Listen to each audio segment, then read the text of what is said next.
Juan capítulo 6, versículos 1 al 15. Juan capítulo 6, versículos 1 al 15.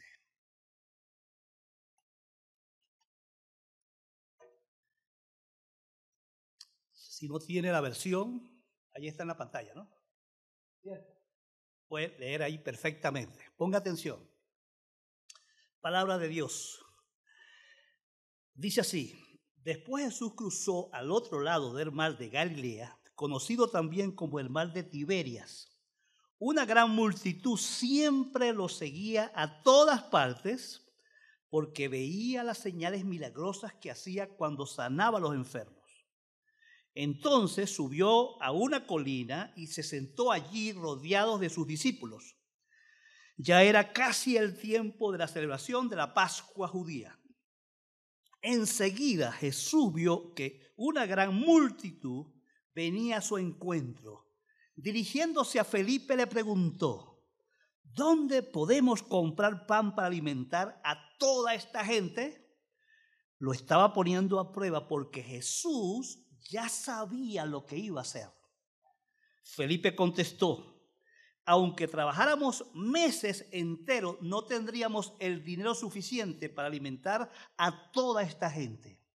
Entonces habló Andrés, el hermano de Simón Pedro: aquí hay un muchachito que tiene 5 panes de cebada y 2 pescados. ¿Pero de qué sirven ante esta enorme multitud? Jesús dijo: díganle a todos que se sienten. Así que todos se sentaron sobre la hierba en las laderas, solo contando a los hombres, que sumaban alrededor de 5,000. Luego Jesús tomó los panes, dio gracias a Dios y los distribuyó entre la gente. Después hizo lo mismo con los pescados y todos comieron cuando quisieron. Una vez que quedaron satisfechos, Jesús le dijo a sus discípulos: ahora junten lo que sobró para que no se desperdicie nada. Entonces ellos juntaron las sobras y llenaron 12 canastos con los restos de la multitud, con los restos que la multitud había dejado después de comer de los 5 panes de cebada. La gente, al ver la señal milagrosa que Jesús había hecho, exclamó: no hay duda de que es el profeta que esperábamos. Cuando Jesús vio que estaban dispuestos a hacerlo rey a la fuerza, se escabulló hacia las colinas él solo. Bueno, si usted ha vivido aquí en Venezuela mucho tiempo, o ha vivido en cualquier parte de América Latina y aún en los Estados Unidos, usted sabrá que en nuestra historia evangélica reciente era muy común encontrar grandes concentraciones en los estadios, en lugares abiertos, en las famosas campañas evangelísticas que ocurrían en muchas partes de América Latina, especialmente. Eso comenzó como en la década de los 50 con mucha fuerza, década del 60, 70, 80. Bueno, ha disminuido muchísimo aquí en Venezuela, quizás por las condiciones, pero en otras partes todavía están ocurriendo esas famosas cruzadas de sanidad y de salvación. Esas cruzadas ofrecían milagros de todo tipo, ofrecían sanar los enfermos y aún ofrecían levantar los muertos. Yo recuerdo haber encontrado en una iglesia en el estado Monaga, en una cartelera, un aviso para convocar a los hermanos a asistir a un estadio porque venía un levantador de muertos que había levantado 64 muertos. Bueno, eso es parte de nuestra historia. Bueno, la curiosidad, por un lado, arrastra a las masas a seguir hacia allá, a ver qué está pasando allí. Yo mismo, que no era de ese bando, iba por curiosidad a observar, y fui muchas campañas esas a observar los espectáculos que pasaban en ese lugar. Bueno, yo recuerdo un familiar mío, hermano de mi esposa, que fue a una de esas campañas porque él tenía problemas con los riñones terriblemente. ¿Se acuerdan que él hicieron trasplante de riñón y ese tipo de cosas? Y él quería el milagro, pero con el famoso profeta nigeriano que hace poco pasó por Venezuela otra vez. Y él estaba allí en Puerto Ordaz ofreciendo milagros. Y él se fue desesperado también a buscar su milagro, pero resulta que no había cupo para él en ese día. Las personas habían ya el cupo de milagros se había acabado, no hubo chance para él y él se puso a pelear, se sintió frustrado porque no pudo pasar para que el hombre le pusiera la mano, llorara por él y recibiera su milagro. Dese cuenta que esa situación no es muy distinta a la que está viendo Jesús. El apóstol Juan, ponga atención en lo que hemos leído, nos relata que las multitudes seguían a Jesús porque veían las señales, es decir, los milagros que hacía para con los enfermos. Y el pueblo judío, por supuesto, en esa condición política que ellos tenían y económica y social, que no es muy distinta a la nuestra aquí, y yo diría peor que la nuestra, porque estaban bajo la bota del imperio romano, eran esclavos, y por supuesto, obviamente ellos estaban oprimidos, había pobreza, no había hospitales, había necesidades, había enfermos de todo tipo. ¿Y qué pasaba? Bueno, la gente buscaba lo primero que encontrara. ¿Se acuerdan que ya hablamos las semanas anteriores el famoso paralítico allá en el pórtico de Betesda, que estaban allí por 38 años esperando un milagro? Pero la gente, no había hospitales, no había sanatorios, no había centros de recuperación, no había nada de eso, y la situación era crítica. De alguna manera, bueno, era natural que la gente, si había alguien que hizo un milagro, todo el mundo corriera hacia allá a buscar, porque era su única esperanza. Bueno, en esa condición social y lamentable aparece Jesucristo en la tierra.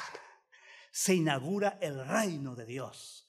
Jesucristo hace su presencia, toma su naturaleza humana y comienza un ministerio de transformación para establecer su reino. Y con los primeros hechos de Jesús, dice la palabra que recorría todos los pueblos, todas las aldeas, y dice que llegaba a la sinagoga de ellos, de los judíos, se metía y le proclamaba y enseñaba ahí, proclamaba el evangelio del reino y sanaba a las personas de todas sus enfermedades y dolencias. Bendito el nombre del Señor. Entonces, mis hermanos, así estaba la gente en esa condición. Por supuesto, no podemos necesariamente juzgar a esta multitud, pero más adelante vamos a dar cuenta que la vamos a terminar juzgando. La historia de esta historia que vamos a ver hoy es una historia bien interesante porque es la historia de la alimentación de 5,000 personas y es la cuarta señal que el apóstol Juan comparte en su evangelio de las 7 señales que les hablé al principio que encontramos en el evangelio de Juan.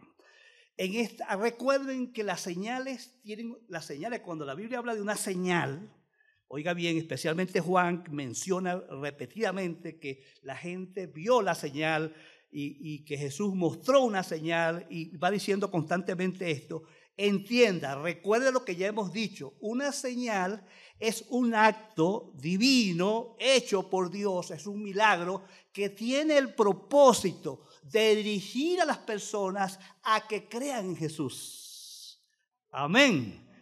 Tiene la intención de que la gente ponga su confianza en Cristo. Ok, ponga muchísima atención a ese hecho. Las señales son evidencia de que Jesús es el Mesías prometido por los profetas. Ya los profetas habían anunciado que vendría un libertador que iba a hacer caminar a los cojos, que iba a liberar a los oprimidos, que iba a sanar a los enfermos. Por supuesto, eso estaba planificado en los planes de Dios. Recuerde otra vez, las señales muestran la naturaleza divina de Cristo. Las señales muestran que Jesucristo es un Dios todopoderoso. Amén. Las señales dan demostración a los testigos de esos hechos que Jesucristo es el único capaz de salvar y hacer milagros. Amén. Algunos creen de esos evangelistas ambulantes que ellos pueden orar y sanar a todo el que quieran. El único que tenía ese poder es Jesucristo. Eso no es posible, que ningún humano sana a todo el que quiera, porque tenía que ser Dios. La única forma que puede hacerlo es que pueda ser un Dios.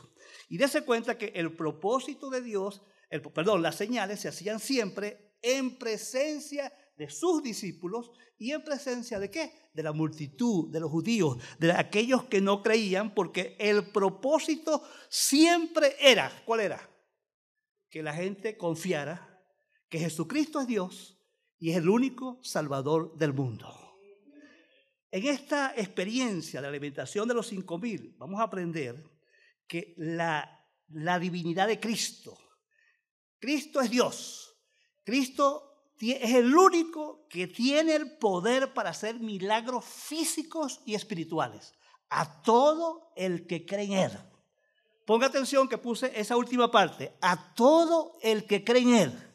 Dios, en la persona de Cristo, tiene el poder para hacerte un milagro. Amén. Si tú lo crees. Entonces, hermano, vamos a ver 3 partes de esta historia. La primera vamos a ver el escenario que conduce al milagro en los primeros 4 versículos. Dese cuenta que después de su encuentro con los judíos en Jerusalén, de acuerdo a lo que estudiamos la semana pasada, Jesús se fue al otro lado, al lago de Galilea, pero no crean que era tan cerca. Donde Jesús estaba ahora eran 180 kilómetros de Jerusalén. Jesús estaba en Galilea, en el otro extremo, en la ciudad de Tiberia. Allá estaba Jesús. Ahora los expertos que analizan esto del tiempo y el espacio dicen que habían pasado entre 6 meses a 1 año, desde el evento anterior, el episodio anterior y este episodio. Ok, Jesús pasó entonces de un pueblito a otro lentamente, pacientemente, hasta que llegó a este sitio, pero el dato dice que las multitudes iban detrás de él. ¿Qué buscaban las multitudes? Un milagro. ¿Está bien? Como puede ser que algunos aquí pueden estar esperando, buscando ¿qué? Un milagro en su vida. Dese cuenta que las multitudes habían seguido a Jesús hasta allí, a esa gran distancia, más por curiosidad o más por necesidad de salud que por fe. ¿Verán la distorsión? Y muchas de las personas tienen este problema. Vean lo que dice el 6:26. Vean la sorpresa que Jesús agarra a la multitud después que le hizo el milagro y se las canta en la cara. Vean el 6:26. ¿Quién lo encontró? Dice ahí la palabra. Ve. Jesús le contestó a la gente, les digo la verdad, ustedes quieren estar conmigo porque les di de comer, no porque hayan entendido las señales milagrosas. Vean el problema. Y eso puede pasar con nosotros en el presente de la misma manera. O sea, según Jesús, las multitudes no tenían un legítimo interés de seguir a Cristo. Eran unos interesados. ¿En qué? En el milagro. ¿Será que aquí no pasa eso? En este templo todos aquí somos libres de pecado y todos estamos aquí por nuestro Señor Jesucristo. ¿O estamos buscando un milagro? ¿Todos venimos aquí a adorarle con el corazón o estamos buscando que Él nos dé? Que nos resuelva los problemas, que el bombero por excelencia nos apague todos los fuegos. ¿Es así la cosa, hermanos? ¿Pero por qué pasa eso? Porque abundan las personas que todavía no han conocido realmente a Cristo. Y cada vez que yo digo eso, algunos se retuercen. No les gusta que yo repita tanto eso. ¿Cómo es que hay personas entre nosotros que todavía no conocen a Cristo? Bueno, Jesús dijo, por sus frutos los conoceréis. ¿Lo dice Jesús o no lo dice? Pero las personas que realmente siguen a Cristo no están aquí por el milagro. Están aquí por Cristo, por Dios y por la salvación. Amén. Y Dios puede hacer el milagro. No estamos aquí para que Dios nos acomode la vida. ¿No es cierto? Es muy importante que estemos claros que el propósito de Dios es para que lo conozcamos. Amén. De lo contrario, podríamos estar felizmente engañados, creyendo que estamos en lo cierto y estamos equivocados. Y para muestra un botón, para algunos todavía en la vida cristiana no terminan de digerirla, de entenderla, de comprenderla, porque no la disfrutan. Porque la religión no da gozo. La religión no da plenitud de vida. La religión no me hace experimentar a Dios. La religión no hace milagros. Va conmigo. Es una relación con Cristo lo que hace posible que uno experimente a Cristo de verdad. Cuando yo cantaba aquí hace rato, cómo disfruto esas alabanzas, cuando uno entiende realmente a quién está adorando. Y cuando uno entiende que yo no vine aquí para que Cristo me distraiga. Yo vine aquí a adorarle, a honrar al Cristo vivo, que ciertamente sí provee. Y aunque provea, yo no lo sigo porque me provee. Amén. Cuidado, porque ese es otro ídolo. Cuando yo sustituyo a Cristo por las cosas que me da, entonces mi ídolo, ¿quién es? Mi Dios es el regalo que me da. Amén. Dese cuenta, vea ese detallito, que Jesús estaba consciente de las motivaciones erróneas de la gente. ¿Se dan cuenta de ese detalle? Como está consciente de quién está aquí con un corazón honesto, sincero, y quién está y quién no está. ¿Será que lo sabes? Ya en Juan hemos estudiado 2 veces, dice Juan, del capítulo 1 al 6, ya Juan ha dicho 2 veces que Jesús conoce lo que hay en el corazón de cada uno de nosotros. Y él sabe aquí quién es sincero y quién no es sincero. Amén. Pero qué gracias por lo que estudiamos hace 2 semanas. El corazón de mi Cristo es tierno, es compasivo y nos dice, venid a mí, todos los que están cansados, confundidos, enredados, y yo le daré descansos. Otra vez nos dice, yo te daré comida, yo te daré trabajo. Dice, yo te daré descanso. Y el descanso es tener a Cristo. El descanso no es tener dinero. El que tiene a Dios lo tiene todo, aunque no tenga dinero. Amén. El que tiene a Dios no está solo. El que tiene a Dios tiene poder, tiene confianza, tiene seguridad, tiene libertad. Gloria a tu nombre. El Señor no quiere solo que le pidamos cosas. El Señor quiere que lo conozcamos. Amén. Si confiesas con tu boca que Jesús es el Señor y crees en tu corazón que el Señor fue levantado de los muertos, ¿qué vas a hacer? Salvo. Es lo que quiere Dios, que ponga la fe en Él y la confianza. Y que cuando Cristo toca tu corazón y te cambia, acuérdate, ocurre el nuevo nacimiento. Una vida nueva, una vida diferente, una nueva capacidad para enfrentar las pruebas, las dificultades, las tensiones, las limitaciones de la vida, porque es con el poder de Cristo. Pablo decía que en cualquier necesidad, todo lo puedo en Cristo, porque tomo la fortaleza, la fuerza, la capacidad, el poder, lo tengo es de Cristo. Fortaleceos en el Señor y en el poder de su fuerza. Cuando tenemos a Cristo, tenemos la fuerza de Cristo para enfrentar las dificultades. El cáncer no le quita ni el gozo ni la paz a alguien que tenga la vida plena de Cristo.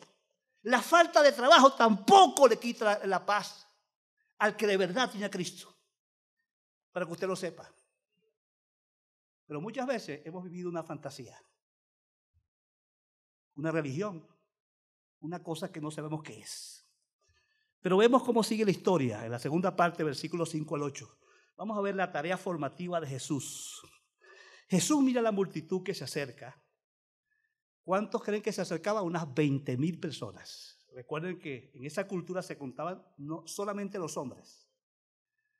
Y por lo menos entre mujeres y niños habían 3 veces más. El cálculo promedio es que Jesús tenía al frente unas 20,000 personas.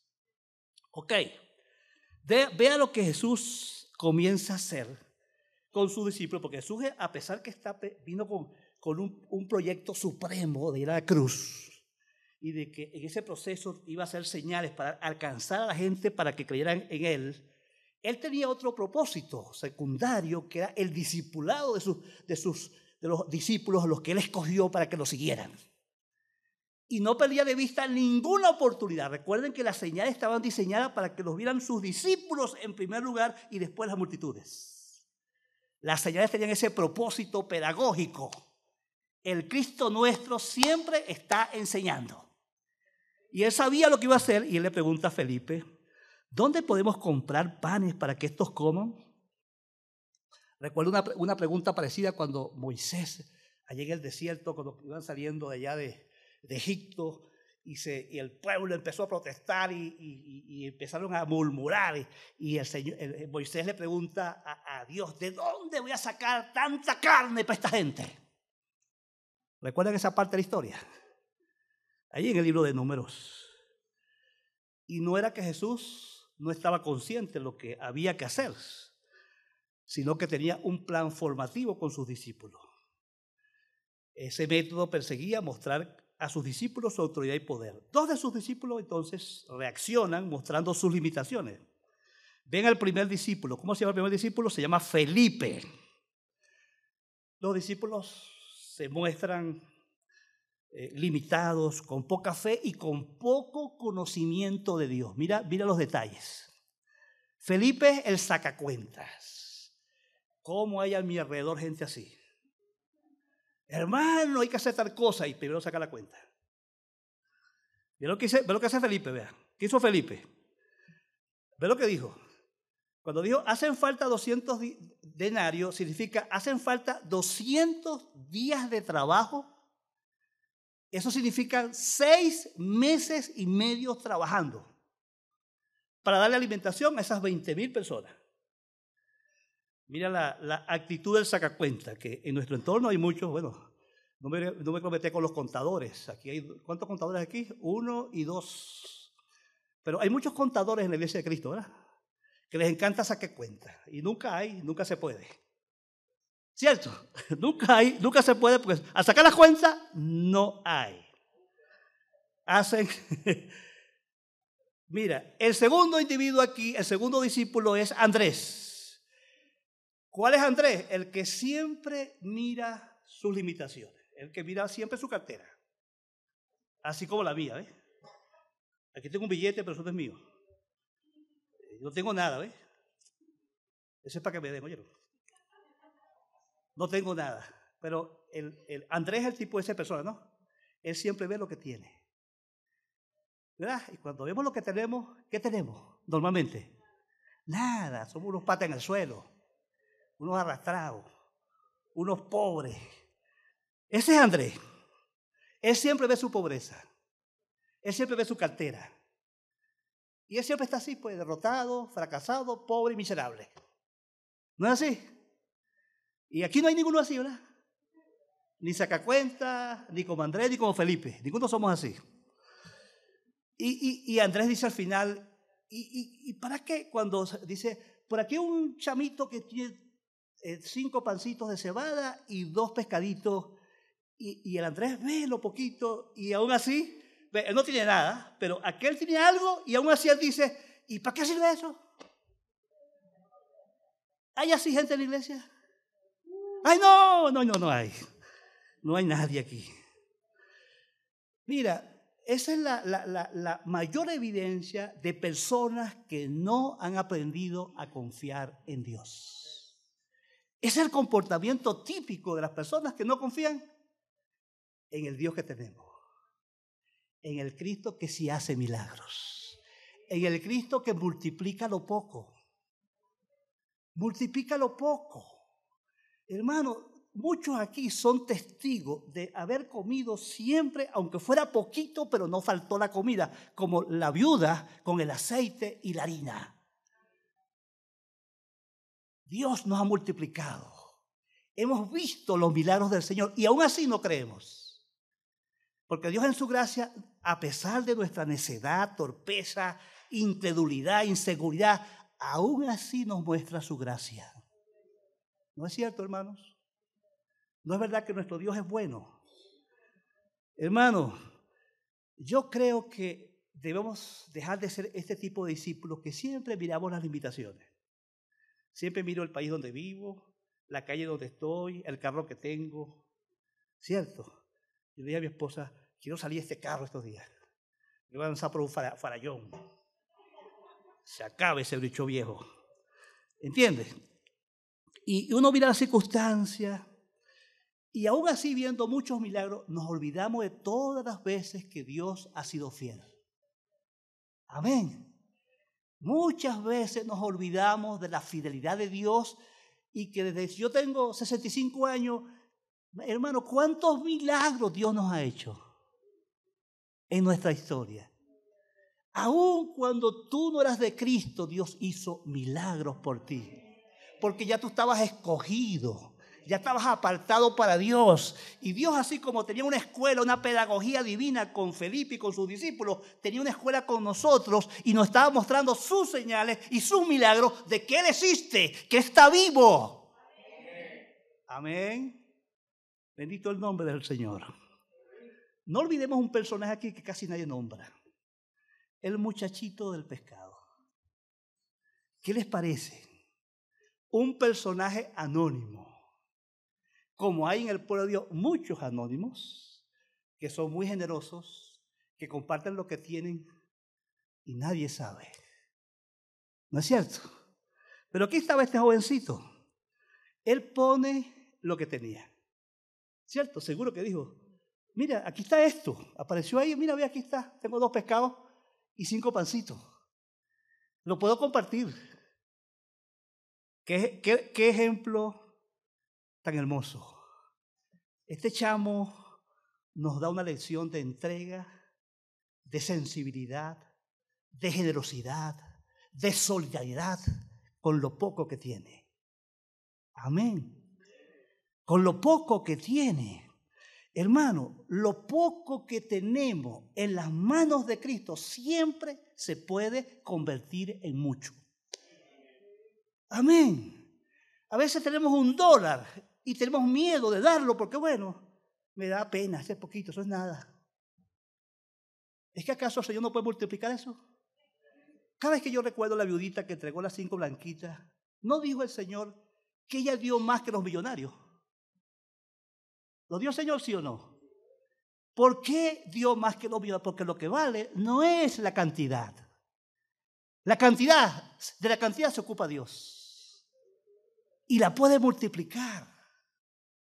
Y puede multiplicar lo que Él quiera para la gloria de su nombre. Yo quiero recordar aquí, hermano, que nuestros misioneros, todos nuestros misioneros necesitan nuestra ayuda. Y a veces tenemos pena y miedo de dar hasta $1. Pero si tú das $1 semanal para los misioneros, hermano, ese $1 Dios lo va a multiplicar. Amén. $1. Cada día crecen más los compromisos con los misioneros. Necesitamos ofrendar más por ellos y compartir. Y estemos seguros que Dios va a multiplicar. Lo poco que demos si lo damos con el corazón. Amén. Dios nunca quita, Dios siempre da. Seguimos con la historia, versículos 9 al 13. Ahí vemos la demostración del poder de Cristo. Entonces, después de esta historia de falta de fe y de duda y de desconfianza, Jesús interviene y ordena que todos se sienten en la hierba. ¿Se dan cuenta cómo va la historia? Había unos 5,000 hombres. Jesús toma los panes y los peces y los bendice y luego ordena que los repartan a todos. ¿Y qué pasa? Ocurre el milagro. ¿Qué pasa después que se reparte el pan? Ocurre el milagro. Dice la Biblia que todos comieron, me encanta cómo traduce esta versión, todos comieron lo que quisieron. Amén, me gusta ese detalle. Hasta quedar satisfecho, dice otra. Porque Dios, cuando Dios hace un milagro, Dios lo hace completo. Y lo que da, lo da hasta que uno queda completo, satisfecho. Y Dios también cuando quiere, multiplica. ¿Y qué pasó aquí? Sobró. ¿Qué pasó aquí? Hubo de sobra. ¿Cristo hace milagro? ¿Cree que ese tipo de milagro se puede repetir otra vez? Bueno, repito otra vez. Recuerda cuántos milagros Dios ha hecho en tu vida. ¿Cuántos creen con la aflicción que tienen ahora? Puede ser una aflicción de trabajo, puede ser una aflicción de salud, una aflicción matrimonial, una aflicción con un hijo, no sé. Es raro que quien no tenga una aflicción, ¿sí o no? Cuidado, que es orgullo negar que tenemos aflicción. ¿Cierto? Sentirnos solos es una aflicción. Sentir no tener los recursos para pagar los servicios es una aflicción. Saber que no sé si voy a comer mañana es una aflicción. Pero ¿tú crees que Cristo puede hacer tus milagros día a día? ¿Lo podrá hacer? ¿Tiene el poder para hacerlo? ¿Cuántos creen que Cristo es el mismo ayer, hoy y por los siglos? Créalo, hermano, y repítaselo. Yo me lo repito, ¿verdad? Y a veces siento pena con el Señor, porque a veces tengo dudas, tengo preocupaciones que son absurdas, son tontas. Me parece que no le creyera a mi Señor. Amén. Y me repito las promesas. Él es el mismo ayer, hoy y por los siglos.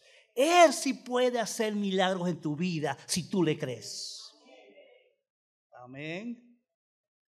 Estoy recordando aquel testimonio que le he contado como 10 veces a ustedes, pero más de la mitad no he escuchado. En los Estados Unidos había una hermana con un problema en la cabeza que se torcía con un tic nervioso y hacía un movimiento brusco todo el tiempo y hacía una cosa así como. Y ella venía al culto y se pegaba a la pared haciendo fuerza para mantenerse tranquila. Y ella se hizo muy conocida en los Estados Unidos porque empezó a viajar por todas las campañas de estos sanadores para que encontrar su milagro y nunca lo encontraba. Siempre fracasó, siempre fracasaba. Pero un día la encontraron sana. La encontraron sana en la calle y le preguntaron, ¿con cuál predicador te sanaste? Esa fue la pregunta obvia porque allá en Estados Unidos sale todo por televisión. Ella era conocida por su pasar siempre, pero oraban por ella. Y ella dijo, no, ningún predicador, solo la fe. Ella dijo, un día encontré Isaías 53, donde dice, por su llaga fuimos sanados. Y me puse a meditar, dijo. Medité en la mañana, medité al mediodía, medité en la tarde, en la noche, y el día siguiente, y el otro día, y el otro día, y el otro día, hasta que por fin lo creí. Y cuando lo creí, fui sana. Jesús le dijo a uno que le sanó, le dijo, se ha hecho conforme a tu fe. ¿Se acuerdan? ¿Qué nos falta a nosotros? ¿Por qué no vemos los milagros? ¿Dónde está la culpa? La iglesia tiene la culpa. Ahí no hay milagros. Porque la iglesia tiene la culpa tengo yo que no tengo fe. Si no tengo fe, no veo los milagros. Pero Dios sí quiere hacer milagros en nuestras vidas.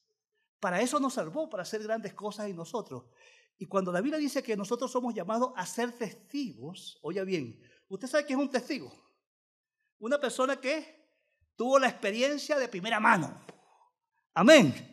Cuando tenemos experiencia de primera mano con el poder de Dios, por ejemplo, yo estaba un día con mi papá en una campaña, de esas campañas de predicadores, que acuérdense que yo era curioso, yo iba por todas esas campañas, y estaba con mi papá no era así curioso, mi papá era fanático de las campañas.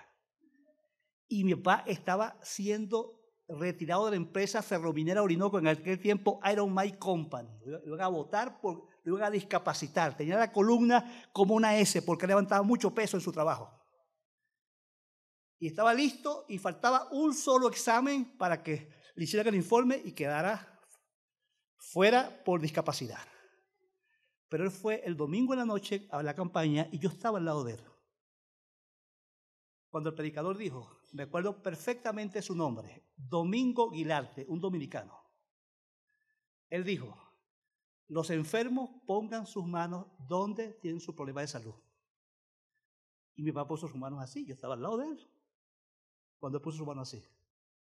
Y oró con fe, creyó. El día siguiente le hacer la placa y no había ninguna desviación en su columna. Y trabajó hasta que fue jubilado por viejo, no por discapacidad. Yo creo que Dios sana. Mi esposa estaba conmigo de testigo cuando un pastor oró por una niña con sus pies planos, así, al lado mío. Yo estaba sentado y la niña estaba al lado mío. Y yo vi perfectamente cuando el pie plano se dobló. Hizo el arco. Yo lo vi a 1 metro de mí. Dios tiene poder. Pero en una congregación incrédula no ocurren estas cosas, porque no creemos. No creemos. Vamos a creer, hermano. Nuestro Dios sí hace milagros. Y dése cuenta ese detalle.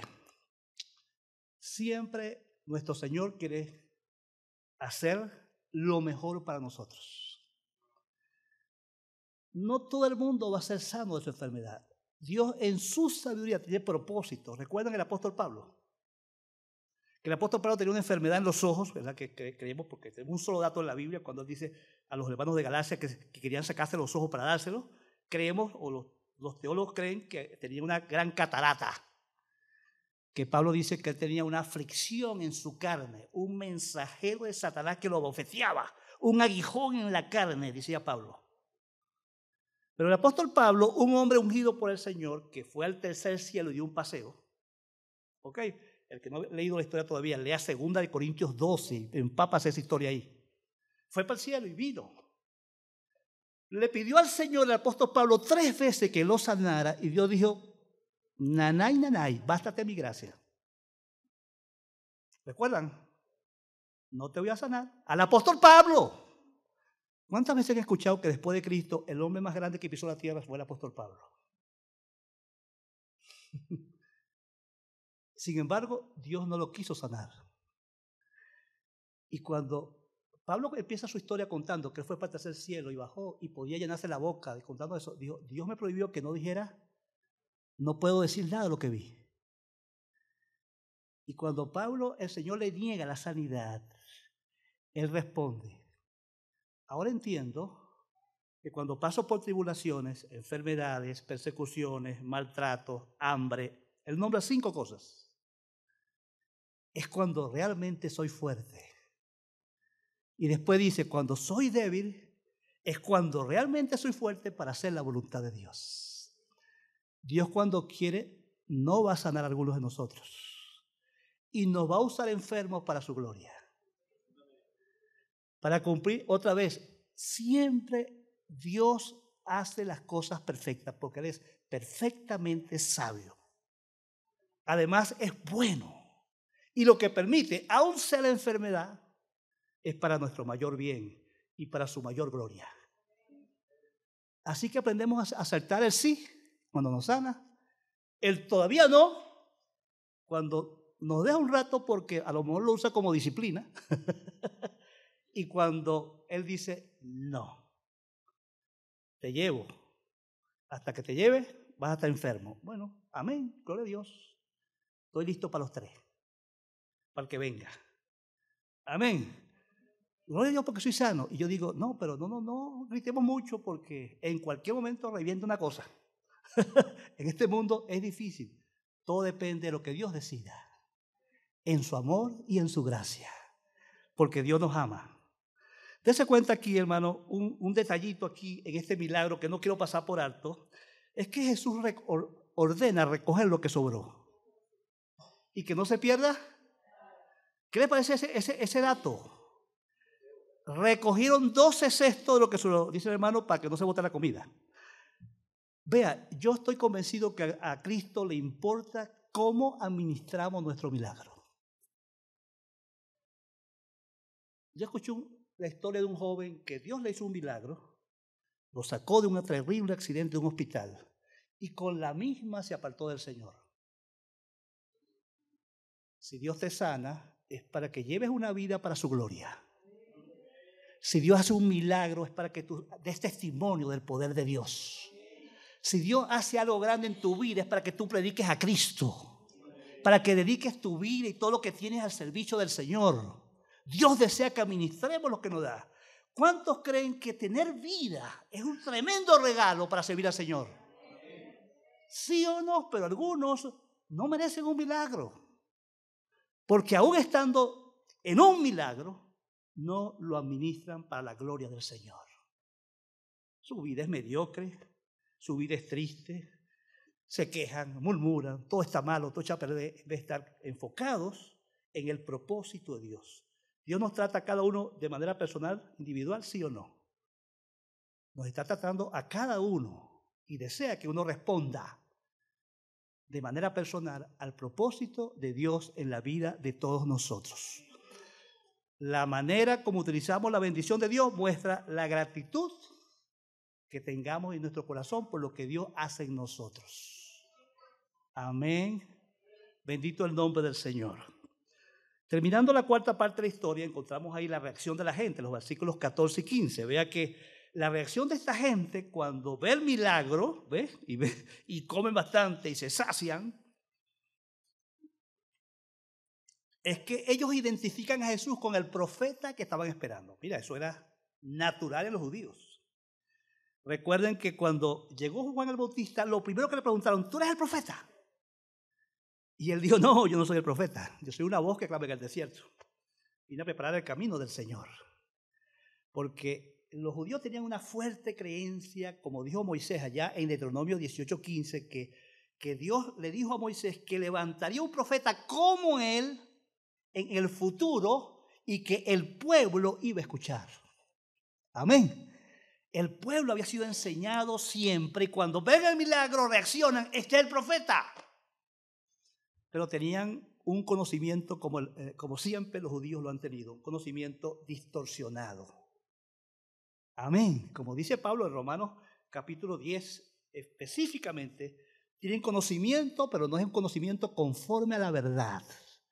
Pensaban, ellos en su desespero, es como que si ahorita aterrizara hoy o mañana, como algunos están esperando un Mesías para mañana, aquí y listo. Dios respondió. La solución nuestra. Cuidado, cuidado. Jesucristo no acepta que alguien lo sustituya, pero tampoco confundamos que Cristo es un líder político. Cuidado, Él no es un líder político, es un líder espiritual. Él tenía un fin superior, rescatar al mundo del pecado, de la muerte, de la condenación. De tal manera amó Dios al mundo que dio a su Hijo unigénito para que todo aquel que crea no se pierda, mas tenga la vida eterna. Oiga bien, la iglesia no tiene un fin político. Hay un movimiento aquí en el presente, a nuestro alrededor, presente en Venezuela y en muchas partes del mundo, que apunta a mover la iglesia a tomar el poder político de un país. La iglesia tiene una tarea superior y tan digna que no debe rebajarse. No estamos diciendo que la iglesia no hace política, cada ciudadano es libre de hacer lo que quiera en el partido que quiera. Pero la iglesia como cuerpo no se reúne con el propósito de cambiar el país y de tomar el gobierno. Cuidado, ese no es el diseño de Dios. Nuestro diseño es otro, es superior al político. La iglesia no necesita poder humano para cumplir sus propósitos. No necesita partidos políticos para cumplir sus tareas, ni recursos de los gobiernos para cumplir sus tareas. La iglesia tiene una tarea de reconciliación con los hombres. Amén.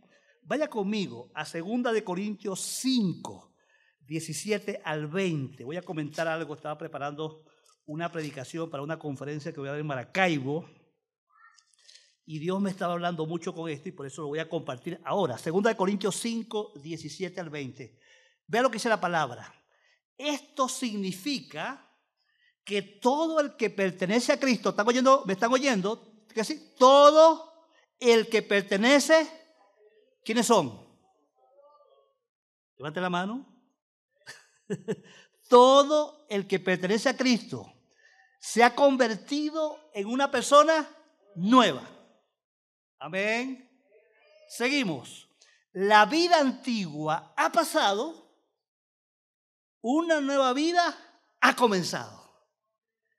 Ahora sigue el 18, ponga atención. Y todo esto es un regalo de Dios. ¿Cuántos dicen amén? ¿Cuántos aprecian la salvación que han recibido por la fe en Cristo? Dice, ¿todo eso fue un regalo? Nadie tuvo que pagar por eso. Solamente por creer usted recibe el regalo.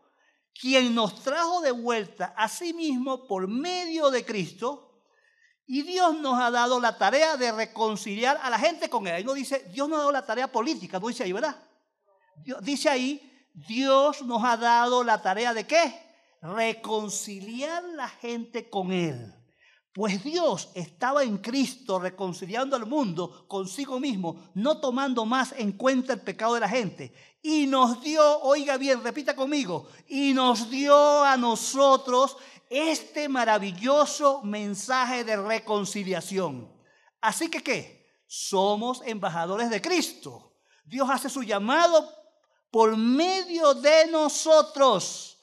Hablamos en nombre de Cristo cuando les rogamos, vuelvan a Dios. Amén. ¿Para qué existe la iglesia? Para que dé testimonio del Dios que nosotros tenemos, del Cristo que tenemos. Amén. Dios espera que yo responda a sus milagros de una manera correcta. No me confunda. No debemos estar buscando milagros. Vamos a buscar que Dios nos dé las cosas que necesitamos y nosotros necesitamos a Cristo, no cosas, para cumplir una misión extraordinaria en esta tierra. Amén. Hay un rabito ahí al final del texto. ¿Qué es lo último que dice el texto? ¿Que Jesús se fue?